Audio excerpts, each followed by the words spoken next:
Jule Goikoetxea, arratsaldeon. Arratsaldeon. Lehenengo galdera da, nondik ateratzen da denporie? Nolako liburu beti idazteko? Gauza askori buruz gogoeta egiten duzulako, demokraziaren privatizazio honetan, bibliografiaren atala irakurtzen nau bai? Zenbat gauza, sartzeko alegina liburuan. Bai, egia esan gauza asko dira eta atal bakoitzarekin liburu bakarra daiteke ogana, orduan. Bai, hori onartzen dut, gauza gehiegi direla ziur aske liburu berean sartzeko. Bueno, hala ere, gauza bateri lotuta, ari asko agertzen direlako, akademiarekin lotuta zauz, Jule, eta inglesezko liburu bat jatorrian dauka honek guztiak, orain euskeraz datorrena, eta gazteleraz ere apirilean edo izango duguna, kapitulo batzuk gehituta, etengabe doalako aurrerantz, bestak beste Kataluniako kontuak eta sartuko dituzulako gaztelerazko dizei horretan. Hoxe, nien naiz kapaz itzulpen normal bat egiteko, hau da, liburu bakoitzarekin, liburu berri bat sortzen dut, naiz eta hasiera batean ingeleraz egin nuen kontratua editorial ingelesatekin nukalako, gero euskerazkoa berriro aldatu inda, kapitulo batzuk kendu, beste batzuk gehitu, eta gaztelerazkoarekin berdina egingo dut, pare bat kendu eta pare bat sartu. Bueno, zientzia politikoei buruz hitz egitean, demokrazia bezalako kontzeptuak, demokratizazioa, zer ulertu behar dugu, tituluarekin hasiko gara, momentu baten hitzaurrean esaten duzulako, bueno, hitzaurrean ez lehenengo kapituluan, demokraziaren privatizazioa ematen du oximoron batala ezin dela izan, baina gertatzen ari da. Hori da, esaten dut oximoron badala, printzipioz demokratizazioak esan nahi du publifikazioa, hau da, egitura eta espazio publikoak sortzea, eta privatizazioa aldiz espazio publikoiek privatizatzea. Orduan pixkat oximoron bat iruditu ezake, baina da azpimarratzeko orain arte lortu dugun demokrazia, zenbait eremutan lortu dugun demokrazia hori berriro ere privatizatzen ari dela, alegia. Gizarteak edo herritarrok sortzen dugun guzti hori esku gutxi batzuetan gelditzen ari dela. Hori da neoliberalismoa, hori da kapitalismo globala. Horren sentsazioa izan dezakegu guztiok,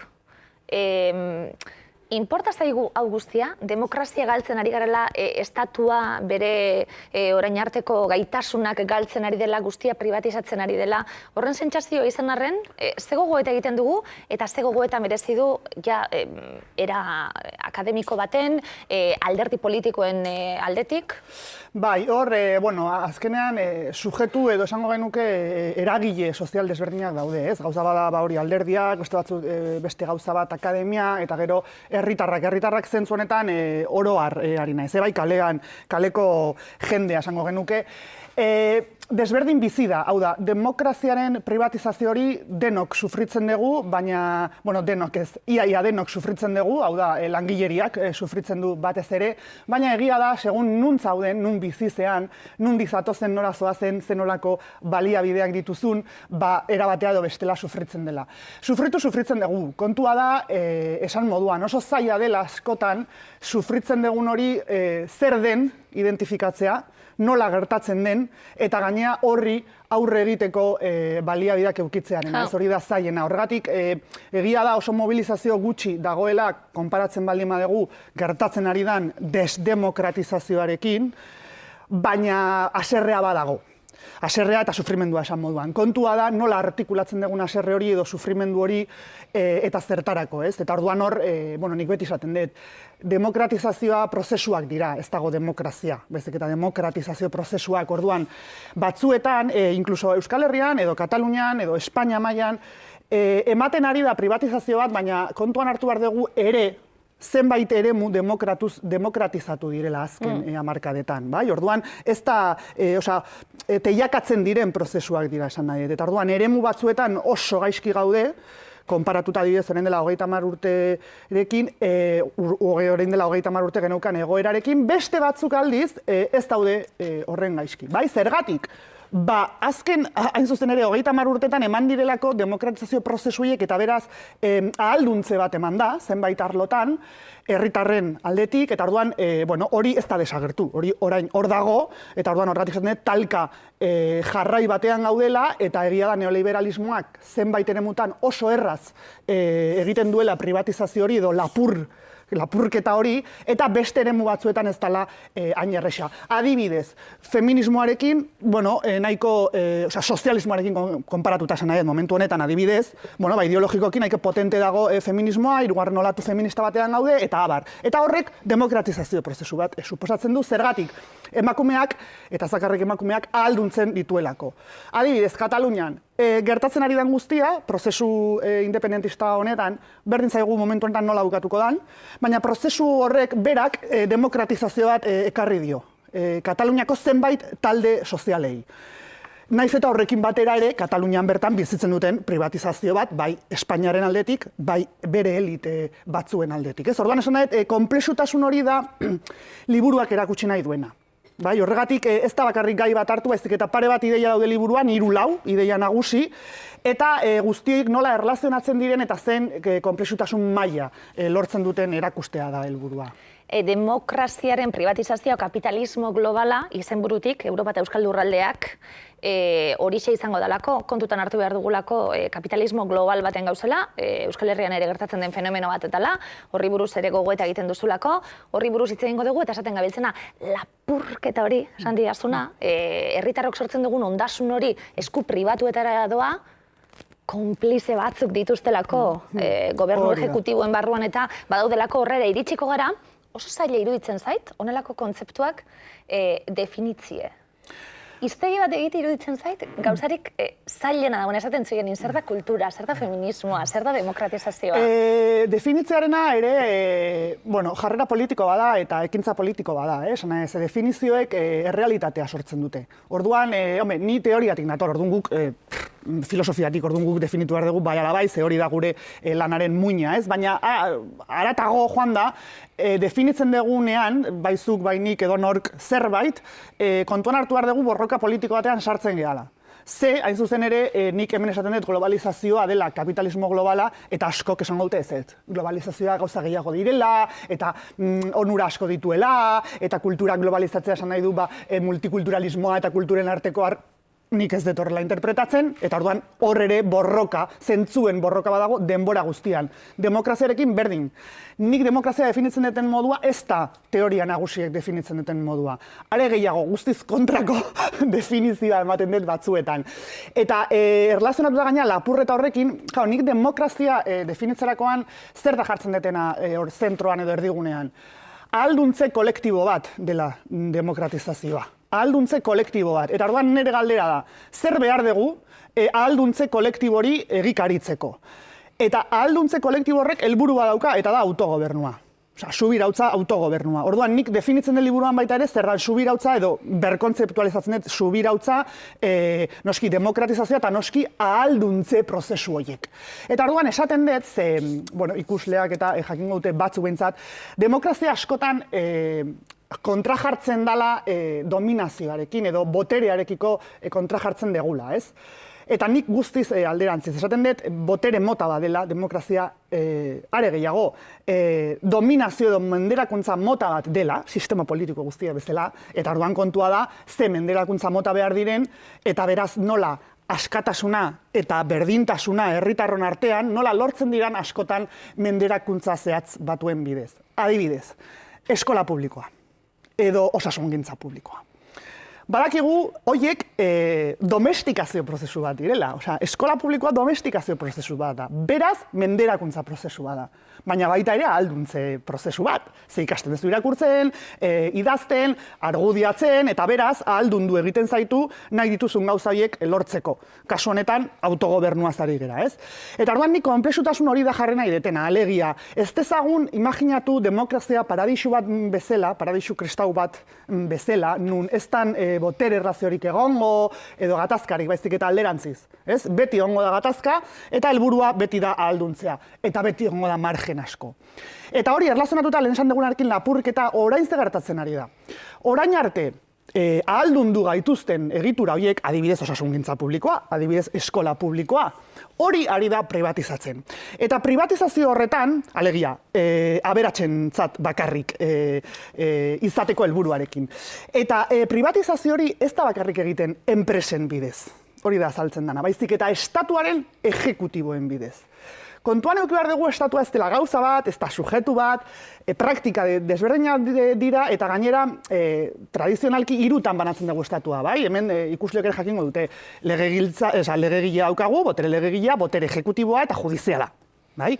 Hiru adar horiek transformazio bat bizitzen ari dira. Zer gertatzen ari da? Ejekutiboak indartu egin dira. Eta indartze horretan bideratzen dituzte elite finantzieroen politikak edo helburuak. Ejekutibotik. Baina hori egin ahal izateko sistema judizialak babestu behar du ejekutiboa. Eta ejekutiboak ateratzen dituen legeak. Eta hemen badakigu denok ze lege, LOMCE, lan erreformaren legeak. Hau da, lege guzti horiek gero sistema judizialak babestu behar ditu. Eta orduan horregatik bi adar hauek boteretu dira eta legegilea dala herritarron ordezkariak hori da desagertzen ari dena. Bai, legegileak jaztauka iaia indarrik. Orduan hori da nola gertatzen den privatizazio hau estatuen ejekutiboen bidez. Ideia garrantzitsu asko eta interesgarri asko, bestak beste esan didazuna, demokrazia sistema moduan hartuta, eta momentu baten esaten zu, segurtasunak daukan garrantzia, vigilantziak eta duten garrantzia, guk guztiok onartzen duguna, gure gizarte horrela eratuta dauelako, horrek dakarren garrantzia ematen dituelako tresnak, baina kentzen dituelako, orduen aldebikotasun hori nola ulertzen den, eta estatuaren aldebikotasun hori be bai. Botere legegilea, parlamentuek eta ja ezin dute horren beste gobernatzen dutenen aurrien kontrol hori egin, eta eurek dute gaitasuna, diru hori, sortzen den aberastasun hori estatutik, esku pribatuetara bideratzeko. Orduan, estatua be bai, baina nola? Edo estatua ez? Karo, nentzako estatua beti da bai, ze estatuan eretzako egitura publikoak dira. Hori horrela erabiltzen denik estatua, egitura publikoak edo egitura komunak. Eta orduan hor, berpentsatu din berra berriro ere estatua, ze orain arte pentsatu dutenek, azteko netzako gehienak patriarkalak direlako, bai komunismotik, bai anarkismotik, bai liberalismotik datozenak, orduan berpentsatu behar dugu estatuaren papera, eta ulertu behar dugu estatua oso violentoa izan daitekela, oso eraginkorra dalako, eta beraz oso violentoa izan daitekenez, oso eraginkorra izan daiteke ere berdintasuna sortzen. Orduan, horregat izaten dut, kontua ez da esatea bezala internet bai edo internet ez. Hombre, internet bai, por supuesto, desde luego. Gauden momentuan, kontua nola erabiliko dugun. Eta estatuarekin berdin, estatua netzako bai, por supuesto. Ez egitura publikoen kontzeptua darama estatua. Kontua da, nortzuk manejatuko duten estatua, nortzuk gara estatua, zein eskuetan dago, eta bar. Azken aldian datorren pentsakera nagusi honek, neoliberalismoak esan digulako, estatua agian ez da hain eraginkorra, agian beste bide batzuk pribatuak bilatu beharko ditugu, ideologia hori badagoelako, ideologia hori oso barnatuta daukagulako guztiok. Testuinguru honetan, eskuma beti joan da neoliberalismo honekin, ezkerra ustez estatuarekin. Testuinguru honetan existitzen da eskuma, existitzen da ezkerra? Ezkerra beti estatuarekin, en fin, praktikan bai, baina teorian ez pentsa, ez? Estatufobia hori nik ez da orain modan dagoenako, estatufobia, horren kontzeptua 70. hamarkadatik dator, Foucault eta hauek garatuz duten.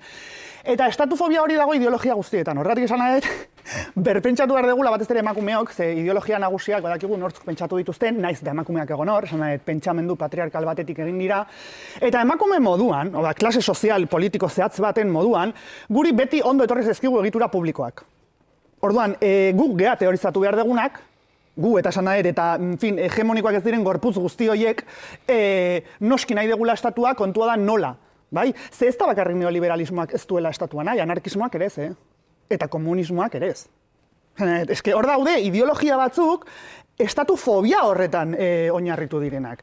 Eta horregatik berriz ere, gizonezko zehatz batzuk pentsatuak. Zehatz batzuk esan nahi dez, normalean gainera dirudunak ziren, edo profesionalak, eta abar, hau da, ez dituzte behar izan, edo bazituzten behar guzti horiek, sozialki eratu ahal izateko, edo sujetu autonomo izateko. Orduan, horregatik esaten dut, oso garrantzitsua dela, Euskal Herrian gainera, bereziki, estaturik ez daukagulako, nola artikulatuko dugun, ez dakarri guretzako, Europarentzako, eta esan nahi, ezkerrarentzako oroar, estatuaren kontu hori. Eta erlazionatuta pixkat, ezkerrarekin, nik uste dut ezkerrak, krisian dagoela, uste dut, ez uste hori denok badakigula, krisian dagoela, baina uste dut arrazoietako bat dela, hain zuzen ere, birsortu dituelako, ez neoliberalismotik, baina bai liberalismotik datozen ideia pila bat, bai? Normala da ere, esan nahi ez, ideologia nagusiak orain 19. mendekoa dira, eta orduan hor, momentu horretan liberalismoa zen hegemonikoa, ez? Baina hor, horregatik esaten dut, ezkerrak bai birpentsatu behar dituela hainbat kontzeptu orain arte, igual, praktikan jarri dituenak, baina teorikoki deusestatu dituenak, estatua bezala. Eta horregatik esaten den, nik uste dut, eta hori da eskumak hartzen duen, eta bestela ikusiko dugu Le Pen, eta ikusiko dugu Brexiten bozkan hor atzean dauden tori guzti horiek eta eskumako alderdiek nola hitz egiten duten orain estatuaren alde eta subirautzaren alde. Hori oso interesgarria iruditzen zait, Jule, merezi du hemen geldialdia egitea. Kontua dalako, un erabaki horra izan daiteke ezkerreko ideologiarentzat aurrera egiteko, bere ikuspegiak birpentsatzeko eta birkokatzeko une oro erabiltzen zuen kontzeptu edalako, guztiak kokatu beharko dugu barriro. Ze pasatu da ultraeskuinarekin, esate baterako estatua bezalako kontzeptuak, lurraldetasuna bezalako kontzeptuak jaso dituztelako. Lapurtu dituzte eta ez bakarrik ultraeskumak, kapitalismoak. Esana ez, kapitalismoaren barruan ere batzuk ultraeskumakoak dira eta esatzuk ez, esana batzuk dira katolikoak edo kontserbadoreak edo protestanteak eta beste asko kapitalista dira eta ez dira religiosoak. Esana hor daude ere ze asko, ez? Baina lapurtu egin dituzte, edo lapurtzear daude, adibidez, lurraldearen kontzeptua. Eta hori ikusten da oso ondo, nola orain neoliberalismoak eta kapitalismoak lurralde inteligenteen kontzeptua erabiltzen hasi da. Bai. Eta ez bakarrik neoliberalismoak, ezkerrekoak diren liberal askok ere erabiltzen dute. Ze gogoratu sozialdemokraziaren pentsamendua ere liberalismotik datorrela. Horregatik, liberalismoa ez da eskuma. Teoria politikoan liberalismoa da gutxi gora bera jende guztia. Bai. Esan egiten dio, erreferentzia ez liberalismo politiko-ekonomikoari, hori dela neoliberalismoa, ezik eta ideia batzuei. Gure gizarte antolatzeko eta ulertzeko era, bai. Bai, hori da, hegemonikoa da. Orduan hor, kapitulo badago hemen, eta gero aplikatzen da Euskal Lurraldetan, eta da lurraldetasuna 21. mendean. Eta orduan hor, jartzen da mahai gainean, lurraldea berriz ere guk berkontzeptualizatzeko ezinbestekotasun hori, hau da, bai edo bai hori guk egin behar dugu, guk esan nahi dut, guk herritarrok, langileak, hau da, ezkerreko jendeak, ze oinarrizko kontzeptua da demokraziarako. Eta horrek esan nahi du, hitz egin behar dugula mugen inguruan, hitz egin behar dugula identitatearen inguruan, hitz egin behar dugula esklusioaren eta integrazioaren inguruan, hau da, bazterketaren eta barneratzearen arteko dinamikez, eta abar, eta abar. Eta hori, hitz egin esan nahi dut, berkontzeptualizatu behar dela. Ze orain arte erabili dutenak normalean izan dira, edo sartzeko nazionaliste, hau da, estaturik gabeko nazioekin, esan ez primitiboa dira eta zertanako nahi zute estatu bat eta nahi zertanako tal, edo kosmopolita hoien aldetik. Eta kosmopolita esatean ere ez bakarrik eskuma, ezik eta ezkerra ere. Zer, adibidez, Espainian ezkerra kosmopolita da, klaro, estatua daukatako. Eta orduan, eta hor, erabiltzen dute askotan lurraldea, esan ez bezala horrek edo mugak, lurraldeak mugak ekartzen dituela, eta mugen aurka gaudez, mugak ez dakiz eta bakiz. Eta orduan nik hor, esaten dut, barkatu, baina mugak nire gorputzaren muga bada, eta nik ez nahi nire gorputzan edo nor sartzea. Esan nahi, orduan mugak askotan oso ondo daude. Are gehiago, nik nire nazioan edo nire lurraldean edo nire komunitatean ez daldimaren nahi BBV bat sartzea edo Berdintzait edo Coca-Cola edo Monsanto, nik horretarako mugak behar ditut. Eta ez bakarrik muga fisikoak. Ze jendea indikan, ari da pentsatzen mugak fisikoa direla. Baina mugak gehienak ez dira fisikoak. Mugak digitala dira, soldaten bidez eratzen dira mugak, kategorien bidez. Zana ere ez da berdina, hori esaten dut ez, emakume beltz eta ume batekin soltera bat izatea gurea bezalako gizarte batean, edo gizon zuri bat aberatsa, ez? Nahiz eta seme alabak eduki. Hau da, hor mugaren kontzeptua berriro ere guk pentsatu behar dugu. Ze bestela, pentsatuta etortzen dira. Pentsatutak etortzen dira ez gure intereserako, baizik eta beste batzuen intereserako. Liburuko gai eta ideia nagusiak momentu baten. Hausia da galdera nagusia, eta gainera emetik jarraituko dugu. Zer behar du herriak, aro kapitalista global honetan, demokrazia giza irauteko? Eta Euskal Herrira, etorreko gara. Bale. Ulertu behar dugulako. Estaturik ez daukagu? Claro. Horrek, besteak beste, esaten duzu, Euskal Herriko ezkerra ezberdin duela, agian. Estaturik ez daukagu beharko genuke, demokrazia kuota horiek, autogobernu horiek lortzeko, lurraldetasunarekin gertatzen da, bai, muga horiekin gertatzen da. Esaten duzulako momentu baten, Araba, Bizkaia eta Gipuzkoak osatzen dute autonomia erkidegoa, asko hobeto, lurralde bat markatuta dagoenien, asko hobeto kudeatzen da, horko aberastasun guztia bai, Ez badau markatuta be bai. Bai, hor markarena baino hor esaten dut, klaro, ze hori parre Euskal Herriarekin naizena konparatzen, klaro, hor markatuta baino instituzionalizatua esaten dut. Eta instituzionalizatua esateakoan, hain zuzen ere, instituzio estatalez, ari naiz, horregatik estatuaren kontua. Guk ez daukagu estatu soberania, baina guk instituzioa bauzkagu. Ze hori da hogasuna, hori da hezkuntza publikoa, hori da garraio publikoa, hori da polizia, hori da, en fin, sistema judiziala, orduan guk instituzio estatalak baditugu eta Nafarroako erkidegoak ere baditu. Horrez naiz gehiago sartu zen Nafarroakoa da estatu gai bat, eta orduan horrez da berdina izan, ze egon da oso interbenituta. Hori hor desberdinki funtzionatu du. Baina nik EAen... Bai, momentu baten esaten duzulako, hau da hasierako hausnarketa bat, hemen lan asko dago egiteko, baina hasierako ideia batzut dira. Hori da. Zegoain ez naiz atrebitu ere Nafarroarekin sartzea, ze aldaketan dago, eta orduan ez zinuen gehiegi esan, ez? Baina hor esaten detena da, adibidez, EAen ze ondorio euki ditun, ez bakarrik instituzio estatalak eukitzea, eta zenbait instituzio estatal, baizik eta federala izatea, alegia. Lurraldetasuna era zehatz batean egitea. Zenik esaten dut, demokrazia lurraldetasun mota bada. Lurraldea eratzeko, espazioa sortzeko mota bada. Eta orduan nik hor, hitz egiten dutena pixka da, nola lurralde federal batek, bai, hau da, federalki banatutako komunitate politiko batek ze gertatzen da. Boterea birbanatzen duela gehiago bateratua baldin bada. Eta orduan, boterearen birbanaketa hori, bai ekonomikoa, bai botere ekonomikoa, bai botere politikoaren birbanaketa hemen lurraldeka daukagu, eta orduan horrek zertara darama, ze ondorio dauzka, kohesio altuagoa. Horrek ez du esan nahi hemen oso ondo bizi gehala eta guai gehala, ez. Ez dijoa hortik, baizik eta da, alderaketa bat, esanez, guk konstituzionalizatu egiten badegu edo instituzionalizatu egiten badegu boterea lurraldeka, eta horretik lurraldearen kontzeptua, eta garrantzia, demokrazia garatu egiten da. Hau da, demokratizazio gehiago dago. Eta orduan hori da, kontuan hartu behar dugun elementu bat, gure Euskal Estatua sortzerakoan, edo Euskal Herrian estatugintza hori egiterakoan, ez? Bada ideia nagusia, papelari begiren hau, gero amaituko dugula elkarrezketa, esan got, ez ziot egin galdera hau oso importanti esana. Esan zeuk importanti esana, erantzun zeuk. Hau, etengabe mugitzen duen prozesu bat bezala aurkezten zulako torrela da, geube etengabe mugitzen gabiltzelako, horrek dakarren gatazka guztiarekin, beti gatazkak eta azkenin gatazka ulertute be bai, erabakiak hartu eta une oro bizirik egoteko era horretan. Claro. Zerbait, da gertatzen zaiguna estatuarekin bezala eta boterea. Dago fobia bat estatuari, botereari, lurraldeari eta gatazkari. Eta gatazkarik gabe, orduan autoritarismoa zari dea. Jendeak imaginatzen duenean mundua gatazkari gabe zer imaginatzen du konkretuki. Niko ez dakit.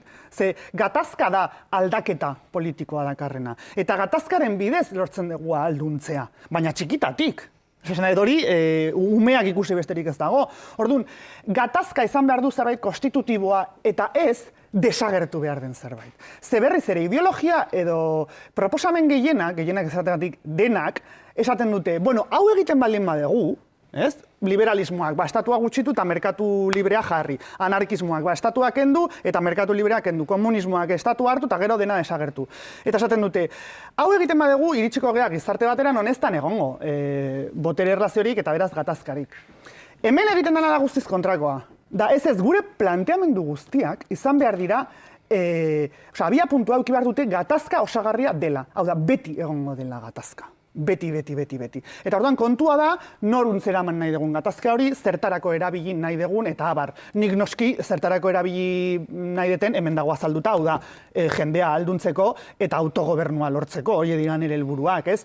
Beste helburu batzuk egon daitezke, baina garrantzitsuena da, gatazka marabillosoa dela, zentzu horretan, eta ez kontrakoa, ez? Era horretan, iruditzen zait, demokraziarekin, justuago hau dana, neuk ere egin beharko nuke, ariketa bat definitzeko oso txarra nahi nigauze definitzen, baina justuagoa dan gizarte baten eta berdintasun aukerak, esaten da, danok berdinak ezkara, baina aukerak ditugun enien danok, hobeto bizitzeko aukera izango dalako, agian horrek merezi izango du momentuko gatazka horiek, parte hartze horiek, mobilizazio horiek, parte hartzie, agian merezi izango du helburu hori badan, hala ere demokraziarekin geratuko gara? Bai, baina guk definitu behar dugu berriz ere, kontuz demokrazia denek erabiltzen dute, eta orduan gu demokraziara egin geldituko gera, baina guk definitu behar dugu. Hori da hemen auzitan dagoena. Ez dit emoten denporarik esateko Kataluniari dagokionez zer azpimarratu zuen, gaztelerako ediziorako. Bueno, tita, bai, horre sartu ditut beste bi kapitulu, bat Espainia, pixka gehiago Espainiaz, eta Kataluniaz. Eta Kataluniaz ikusi etena da, hor, katalanaren demokratizazioa 80. da 90. urtean, eta gero privatizazioa ze adibiderekin osasun gintzarekin. Han osasun gintza hartu dut. Eta orduan hori ikusi dut, nola, eta hor esplikatzen dut, egia da, hemen baino gehiago beraz nahi dutenek gaztelerazkoa ere hartu dezatela, hor esplikatzen dut zehazki nola egiten den privatizazio hori, baina zehazki. Ja, adibideekin, eta nola korrupzioa noski egon behar duen privatizazio hori aurrera eramateko, eta abar. Orduan gero ez dut hitz egiten Euskal Herriko korrupzioaz edo, baina aplikagarria da Europa guztian, horre erakutsiko detena. Eta azken galdera nola egiten da bibliografia hau dana irakurtzeko onelako liburu bet, idazteko, denpori izateko, telebistara etortzeko, gainera irribarre bategaz, parranda batzuk egiteko, ibiltzen zaralako zelan egiten da? Zenbat ordu ditu zure egunek? Hau nire lanaren parte da, nik ikertzailea naiz, eta nik serio hartzen dut ikertzailearena, esan ez badakit unibertsitatean berez irakasleak daudela, baina ni irakaslea izateaz gain ikertzailea naiz batez ere, hori da nire pasioa, eta orduan hau urtetan, esan nahi, eta hau ez da egun batetik bestera irakurtzen dezun zerbait baizik, eta azken 3 urtetan irakurtzen jo naizen gauzak dira hau egin alizateko. Denbora behar da. Ederto, besan dugu, kapitalismo globala, globalizazio horrela ulertuko dugulako, tokian tokira joateak ere izango duela bere garrantzia etorkizunari begira, eskuma ezkerra, hori oso ideologia horrek eta neuri asko gustatzen zaizkidalako kontu horiek, ultraeskuinarekin gertatzen dagoena be, askotan papelaren gainean irakurtzen duzunin diskurtsu esaten zulako nola da posible hau, aldatuko dira gauzak aurrera begira. 21. mendie, azken galdera, nola dator? Irabazteko aukerak ditugu edo dana galtzeko aukerak? Irabazteko ez, baina borroka politxak eukitzeko aukera daukagu, eta hori da garrantzitsuena berriz ere. Ez irabaztea baizik eta borrokan jarraitzea eta baliabideak eukitzea horretarako. Bueno, gomendatu, baten batek honelako irakurgaiak gustoko da ditu, badaukagula, Jule Goikotxeak idatzita liburu hau, elkarrek argitaratuta, demokraziaren privatizazioa, pixkanaka joateko azpimarratzeko asko, esan zuten azpimarratu, apunta asko hartu, azkanien ez dit balio ezertarako, hobeto sofan egon bagara, papelak ere ez ditu dalako erabili, bestak beste plazer bat alako, zuen zutie, Jule. Bueno, berdin, mila esker gonbidatzagatik. Eskerrik asko.